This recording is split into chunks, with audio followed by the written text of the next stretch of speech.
Hello, good morning and welcome back to a fresh new blog. ঘুম থেকে উঠেই গেছি, উঠে বাজারেও চলে গেছিলাম আর বাজার থেকে ফিরেছি। আজকে রান্নাবান্নার দায়িত্ব পুরোপুরি মায়ের। বাজার করেছি মানে বিশাল কাজ করে ফেলেছি। অ্যাকচুয়ালি আমিও রেডি হয়ে গেছি অফিস বেরোবো বলে, কারণ আমি অফিসিয়াল কাজের জন্য আমি ছত্তিশগড়ের ভিলাইয়ে এখন একটা হোটেলে আছি। যাই হোক, ওখানে কোম্পানি থেকে গাড়ি প্রোভাইড করে, নিয়ে যাওয়া নিয়ে আসা থেকে সব কিছুই ওরা করে। আর আমার জন্য মোটামুটি ওই 9:30 থেকে 9:45টার মধ্যে গাড়ি চলে আসে। আমার জন্য গাড়ি চলে এসেছে, আর এই যে দেখতেই পাচ্ছ আমি গাড়িতে উঠে গেছি। এবার যাব, এখান থেকে বেশি দূরের ডিস্টেন্স নয়, হোটেল থেকে ওই 4.5-5 কিলোমিটার ডিস্টেন্স। যেহেতু হোটেলে রয়েছে ওখান থেকে, ওই জন্য ওরা গাড়ি প্রোভাইড করে।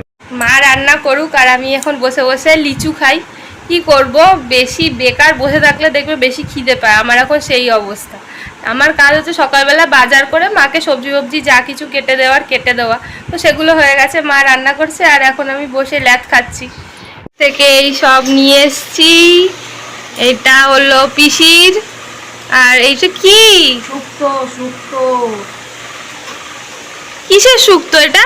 এটা পেঁপে আলু গাজর আর থানকুনি পাতা। তো রুগীর খাবার হয়ে গেল। পিসির তো তাই, পেটটা ভালো নেই ওই জন্য হচ্ছে। আর এটা এটা কি করবে? আলু পটলের তরকারি হবে। আলু পটলের তরকারি। আর এখানে লিচু নিয়ে বসে আছো কেন? লিচু খাচ্ছ আর রান্না করছো, তাই তো? ভালোই সিস্টেম। আর খাসির মাংস দিয়ে পাতলা ঝোল। ওয়াও, আমাদের আজকে মানে আমার আর বাবার জন্য আজকে খাসির মাংস নিয়ে এসেছি। আর হচ্ছে মায়েরা তো ওই সবই শুক্তো টুক্তো খাবে, আর পিসি তো সম্পূর্ণ নিরামিষ খায়। ওই জন্য পিসির জন্য শুক্তোই আর কি হচ্ছে, ওটা মাও খাবে।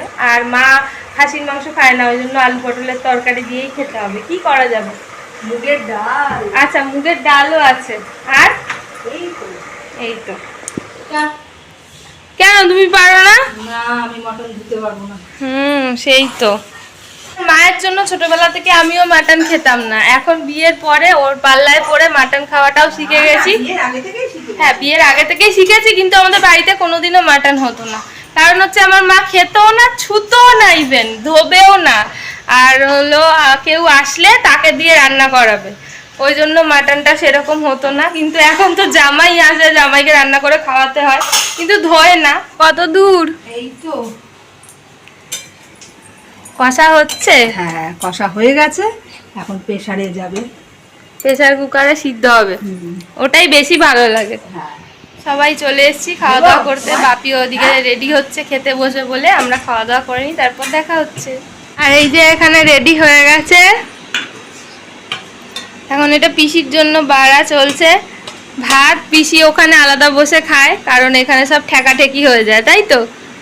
আর আজকে এটা ভাত, পটল ভাজা, আলু পটলের তরকারি, শুক্তো। এটা হচ্ছে নিরামিষ খাবার।